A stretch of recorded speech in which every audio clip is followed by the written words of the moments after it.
No system of government, in a sense, is a guarantee of genuinely popular representation, simply because certain interests have access to the means of communication much more directly than other people, and so that at a local level, it's more likely that those who are interested in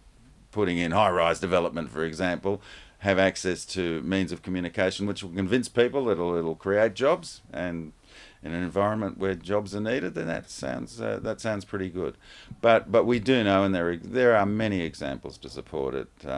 from local environmental campaigns in the 1970s on, whereby communities have decided no, this development will not go ahead, and local governments have supported them,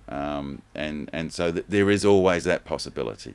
That possibility doesn't exist with administrators, of course, because it's more likely that administrators have their own interests that aren't necessarily those of aren't necessarily at a distance from those of property developers. What a council which is truly accountable and representative has to do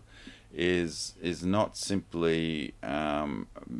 believe that the elected council is the body of representation, but to recognise that there are groups out there in the community that need to be consulted, and communities that need to be consulted on a regular basis. Because the simple fact in any is that in any representative system of democracy, the representatives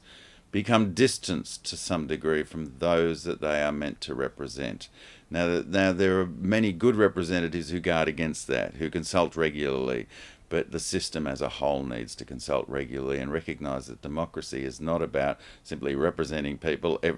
people voting for representatives rather, every 3 years or every 4 years, as we have in New South Wales, and only every 4 years. It's not about that. It's about regular consultation and regular participation in the processes of decision making, so that decisions aren't just locked up in the council, but the people have some feeling that they have a certain amount of say in what is going on, because it's not just the powerful who are being consulted, but your neighbourhood committee is being consulted as well.